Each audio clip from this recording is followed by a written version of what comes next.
Of Bergdahl's handover to U.S. Special Forces being released, his critics, including many of his comrades, are not backing down from their belief that he is a deserter and anything but a hero. And joining me now, former U.S. Army Staff Sergeant Justin Gurlieve. He was Bo Bergdahl's squad leader. Justin, thank you so much for joining us. What was your impression of Bo Bergdahl before he disappeared from the observation post that night?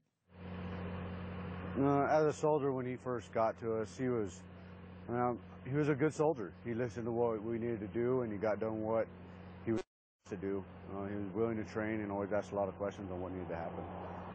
We've talked to some of your fellow soldiers who say that they believe that he walked off the base on his own volition. Is that what you think? Yes, sir. I believe that he totally deserted not only his fellow soldiers, but his leadership that wanted the best for him and the best for our country. Why do you believe that? Just from the pre-actions that he has done that was come to my attention, as far as mailing off all his personal items that were, as we call, high dollar items, i.e. computer, just stuff like that. The way he talked to his fellow soldiers as far as getting lost in the mountains or wanting to walk to India, stuff like that just makes me believe that he didn't want anything to do with us anymore. As the former squad leader, what was it like having a man walk away from the observation post, in your view, and disappear? That must have been very upsetting. Oh, it was very upsetting. It's one of those things where I took my job, being in the military, to the fullest, and knowing that one of my soldiers walked off, it was more heartbreaking than anything, and it made me really sit down and think what's going on here. Other soldiers I've spoken to say that in the days and weeks after he went missing, enemy attacks on the soldiers of the 501st became more accurate. Do you believe that as well, and do you think that's because information was being shared by Bergdahl either willingly or perhaps under duress? Yes, as one of the soldiers have stated, the attacks did get more direct. The IEDs did get more pinpoint to our trucks rather than on the side of the road and everything like that.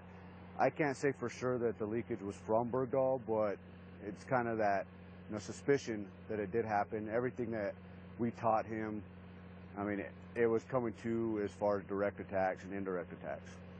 I spoke with your former colleague, your former battle buddy, retired Army Sergeant Evan Buetow.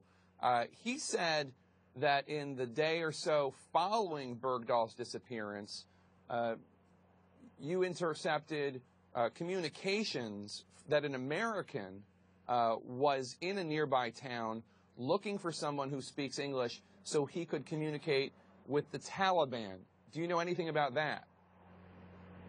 Yes, I was standing there with Evan when those communications came across. As far as what exactly was said, I don't want to really say, quote it, but there was talk that he was running around looking for people to speak English and wanted to seek out the Taliban.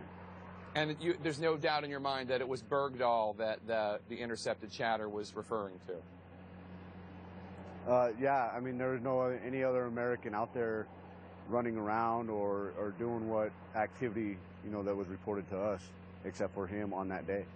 A lot of the soldiers have also said that the 6 members of the 501st who were killed in the following 2 or 3 months after Bergdahl disappeared, that they were killed because they were searching for Bergdahl, and they're angry at him for those 6 deaths. I don't know if it's been proven yet that each one of these men died specifically in a search and rescue operation, but what's your take on it? Are you upset about those deaths? Do you hold, obviously the Taliban and the insurgents are responsible, but do you to a degree blame Bergdahl as well?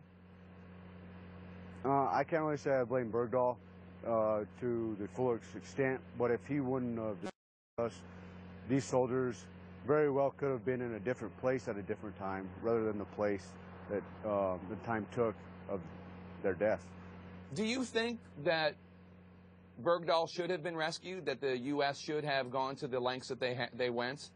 My opinion on that is yes, no American needs to be left behind. then again, it goes again to that he needs to be accountable for his actions, accountable for what he did, and he needs to withstand a trial.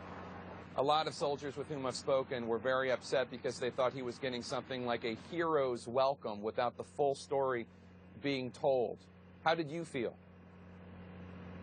I feel that the hero's welcome is not right because he did desert, and us soldiers that were there on the ground with him that morning, days prior, and the soldiers that looked for him countless of hours, countless of days, soldiers that have lost their lives are the true heroes.